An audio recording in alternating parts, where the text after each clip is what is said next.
পরকীয়া নামক বিষ ঢুকে পড়লে তখন আর একটা সম্পর্ক টিকে রাখা সম্ভব না। আপু বিয়ে করেছেন? না, আনম্যারিড। अभी मजा आएगा ना। রিলেশন করে বিয়ে নাকি অ্যারেঞ্জ ম্যারেজ কোনটাকে বেশি সমর্থন করছেন? আসলে আমি মনে করি রিলেশন করে বিয়েটাই ভালো, এটা আমার ব্যক্তিগত অপিনিয়ন। বর্তমানে এই যে রিলেশনের ক্ষেত্রে এত চিট হয়, দোষটা কার হয়, যে ছেলের ক্ষেত্রে না মেয়ের ক্ষেত্রে? আসলে মেয়ের ক্ষেত্রে হয়, ছেলের ক্ষেত্রে হয়, কিন্তু ওই যেটা বাংলায় একটা কথা আছে না, যে 12 ভাতারি টাইপের যে মেয়েরা হয়, 12 ভাতারি টাইপের যে মেয়েরা হয়, তারা আসলে মানে মেয়েদের ক্ষেত্রে এটা বেশি হয়। কারণ মেয়েরা মনে করে যে আমি আজকে এই ছেলেটাকে ছেড়ে দিলাম, আমি আরেকটা পাবো। এই যাদের অনেক ডিমান্ড, আসলে তারাই রিলেশনের ক্ষেত্রে বেশি মানে 2 নাম্বারের বিষয়টা কাজ করে তাদের। আমি বিশ্বাস করি না। আপু যখন বিয়ে করবেন, পাত্রের বা ছেলের কোন 3টা গুণ থাকতেই হবে? ফার্স্ট অফ অল থাকতে হবে লয়ালিটি। অবশ্যই একটা ভদ্র ফ্যামিলির হতে হবে, কারণ ভদ্র ফ্যামিলি থেকেই সে হচ্ছে শিক্ষা গ্রহণ করে। আর থার্ড হচ্ছে না, তাকে এটা বলবো না। तू समझा? हाँ नहीं तू समझा नहीं। আর ছেলে যদি অন্য টিমের সাপোর্টার হয়, আর্জেন্টিনার সাপোর্টার হয়, বিয়ে করবেন? অলরেডি আমার বয়ফ্রেন্ড আর্জেন্টিনার সাপোর্টার। কত বছর পর বিয়ে করার ইচ্ছা আছে? Next year. সংসার জীবনের ক্ষেত্রে টাকাটা কতটুকু ইম্পর্টেন্ট বলে আপনি মনে করেন?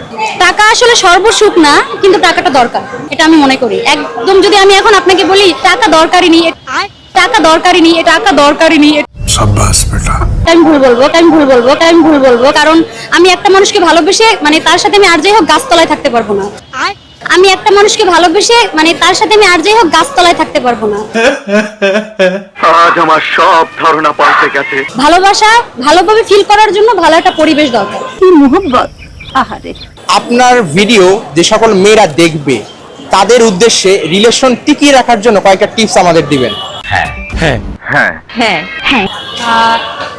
প্রথম তো থাকতে হবে লয়ালিটি, প্রচুর পরিমাণ লয়ালিটি থাকতে হবে। ওই মেয়েটাকে যদি আরো 10 জন ছেলে চায়, তারপরে মনে করতে হবে যে আমি একটা মানুষেরই থাকবো। নিঃসন্দেহে তুই ঠিক কথা বলেছিস। লয়ালিটি যদি আমি মনে করি না যে আমি যে রকমের আমার লাইফ পার্টনার ওই রকমই হবে।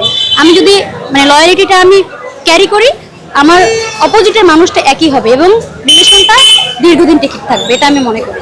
একটা ভালো মেয়ে যদি রিলেশন করে, তাহলে সে তার বয়ফ্রেন্ডের কাছ থেকে কি ধরনের কেয়ার কিংবা রেসপেক্ট আশা করে?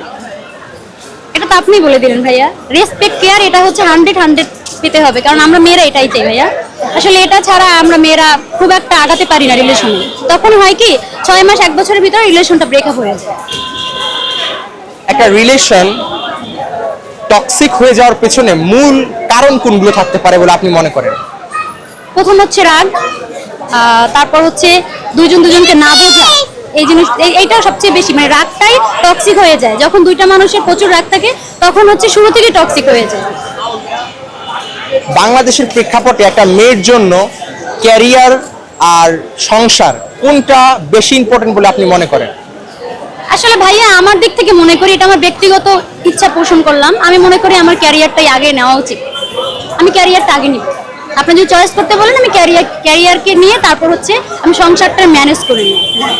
একটা সুন্দর সংসার পরকীয়ার কারণে ভেঙে যেতে পারে। সেক্ষেত্রে একটা ছেলে বা স্বামী যদি পরকীয়ায় জড়িয়ে যায়, ভুলটা আসলে কোথায় থাকে বা সমস্যাটা আসলে কোথায়? একটা সম্পর্ক যদি পরকীয়া ঢুকে পড়ে, ওটা কখনোই ঠিক হয় না, এটা আমি মনে করি। যদি মানিয়ে নিয়ে দুইটা মানুষ একসাথে থাকতে পারে, থাকবা, না হয় সেপারেশন বা বিচ্ছেদ হয়ে যাওয়া উচিত। কারণ পরকীয়া যদি ঢুকে পড়ে, পরকীয়া নামক বিষ ঢুকে পড়লে তখন আর একটা সম্পর্ক টিকে রাখা সম্ভব না।